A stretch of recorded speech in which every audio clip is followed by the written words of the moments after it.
Hey everyone, welcome to our March newsletter. A couple updates for you, and also just a reminder of a couple things as well. Hope you are all safe and well, and keeping on, that you enjoyed your February breaks and are ready to kind of move forward with this month. So just a couple updates that we have. We've talked about spam and phishing attempts in the past. It's one of those awareness things that comes about quite often for us, and we get attacked all the time. Just the nature of being in this world of cloud computing and with our emails and information out there. So we've shared some best practices in the past, and I just want to remind everybody to be diligent about that. As a friendly reminder, in our support ticket system, in our knowledge base, or it might say KB at the top of your screen, you just search for the word spam or phishing. What you're going to find is an article in here that reminds us of the best practices when it comes to identifying any spam or phishing emails that might come out. Looking for the big warning that's across the top of messages when they're from outside of our district, looking for the email address of the sender, looking at the terminology that just might not seem right or the language that's used, as well as some reminders of never sharing your password via email, never clicking on external links that seem suspicious.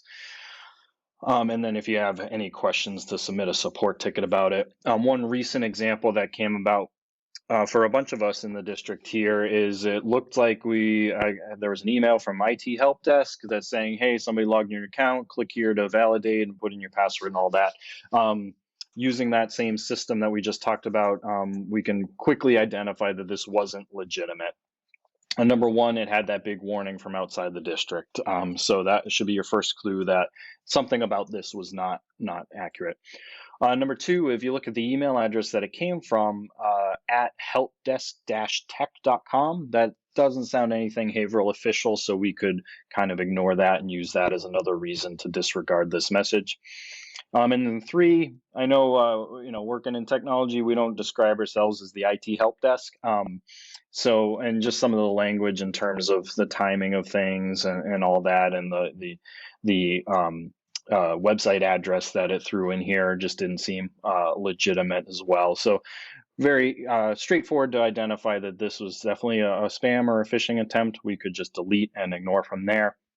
And again, if you ever have any questions about these types of things, please submit a support ticket, and we can certainly guide you through some best practices there as well. If you did happen to make a mistake with clicking on any one of these links, again, put in a support ticket, and we'll help you, secure your account with Haverhill and work with you from there.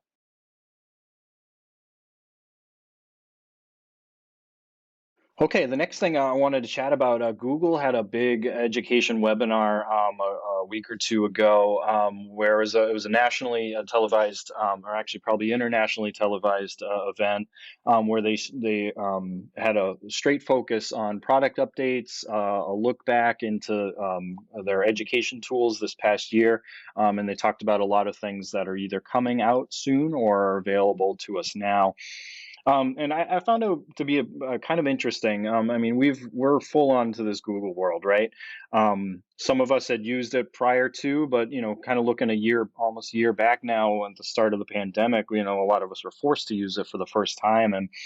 And a couple things I was thinking about. I mean, watching this webinar, one is that, I mean, marketing and all the things aside, Google's given us a lot of tools that have really helped save us in some ways, and to kind of work through the pandemic and interact with our peers and interact with students in different ways. But one of the things I always kind of look at with these is I just like to take a step back and just say, hey, what happened this last year? What are the things that I learned that I didn't know before? What are the tools that I tried that I had dabbled with a little bit, but I needed to get some expertise in? What are some of the things that I don't want to do again, that I might want to try a different way next time? And so I'd encourage you, if you haven't already kind of thought about that, give yourself some time of reflection to be like, hey, well, what's worked well for me this last year that I've kind of had to dive headlong into this remote and hybrid scenario? What are some of those skills that I learned as a professional that I need to build upon? What are some of those areas of opportunity that I need to reevaluate and maybe get either some training on or just simply clean out, and try something different? Um, and I'd encourage you, if you want to have that conversation together. I know Corey and I do a lot of different training sessions, and we talk about these types of things all the time. We're big into that idea of having foundational layers that we just start building on top of each other, with any of these tools and skill sets. And so, if you want to just bounce ideas around, kind of reevaluate what you've done, and want to just work with us to talk through it, we'd be more than happy to do that. And so, just book an appointment for our iSchool training, and we'll definitely work with you from there. But on a more tangible level, I just wanted to give us all a recap of a couple things that I think would be valuable to know right now for our community, and a couple things that Google has announced that they're coming out with that we can look forward to. So the first, you might have seen it already. There's We've preached for a while that as a teacher, as a staff member, you should be the last person to leave Google Meet, because if you're not the last person to leave, there's the potential that students could be in the meeting by themselves, and we know we don't want that to happen. And so you probably have seen it already, where if you leave a meet now where students are present, it asks you, do you just want to leave the call yourself, or do you want to end that meeting for everybody? So instead of having to individually remove students who might not have left on their own, you can just simply end the meeting for everybody with one button, and you're all set from there. So definitely a requested feature that I think a lot of us have been hoping comes out, and it is available now to many of us. And if you don't see that control yet, it should be out within the next few days. And just on that note, like one of the things that Google touted in their webinar, and I know we've kind of talked about a bit before, is that they are very receptive to feedback. These tools like Google Meet and Google Classroom, there's such a focus on education with them that they're listening to teachers and school leaders to try to figure out how do these things work and what can they improve on. And so if you're not already in the habit of saying, oh, I wish it had this, and then providing that feedback, I'd say go ahead and start doing that, because that's where a lot of these built-in feature requests come from. Every one of the Google apps has some sort of feedback button. So in Google Meet, there's the little comment box you can just click on, and then just simply provide a little text feedback there. Sometimes it's in the form of a little help guide where you can request some feedback in like Drive or Docs or whatever. So if you're saying, hey, I really wish Google Meet had this, just go up to that little comment bubble, type away, do it once a week, or have all your friends do it until we start to see some of these things come about. So with that, the next couple things I want to just preview and mention that Google has announced officially, I guarantee you came from those feedback choices here. I know there's something that I've heard about from just conversations and lessons with our district here, something that I personally would wish they would incorporate, and then they've finally announced that some of these things are on the pipeline. So for example, one of the things that they're updating in Classroom is that there is going to be the ability to have this engagement view where you can sort by a student's last activity, last submission, and get a real sense for how are your students doing and who's engaging at what level. So that's something that's coming in Classroom. Another thing that's coming in Classroom is the ability to use rich text in your posts. So simple things like bold, italic, underline, bullet points, just a nice way to kind of clean up your instructions, make it easy for students to understand what's going on. They're also adding in Google Meet additional reactions and emojis at some point as well. And so instead of just simply the hand raise, you have some other ways for students to communicate and engage with the content that you're presenting.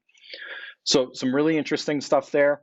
Other couple things that they've announced that are coming as well. They've announced that screen recording would come native to Google Chrome. And so what that means is instead of having to jump into a Google Meet and by yourself to record a session and kind of deal with some potential quality issues there, you could just simply turn on screen recording while you're in Chrome, record a tutorial, record a lesson, and the quality will greatly be improved in terms of capturing content. So we'll look forward to that being available. We wouldn't have to use any add-ons like Loom or screen capture, things like that. The other thing that they have announced that we're looking forward to is that revision history is going to come to Jamboard. I know one of the biggest things that we've learned from a district level here is that Jamboard is an interesting web app for digital annotation and digital whiteboarding. Because of the security risk of not having any version history and not really being able to identify who's doing what on a digital writing surface. It hasn't been allowed in our district, but once Google brings in that revision history, I think that'll be a great tool for a lot of us to take advantage of. So stay tuned for that as well.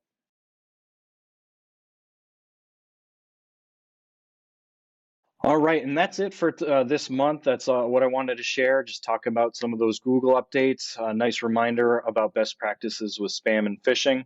And again, I just encourage you to think about this past year or just even the last couple of months of the things that you've used as building blocks to increase your productivity and efficiency.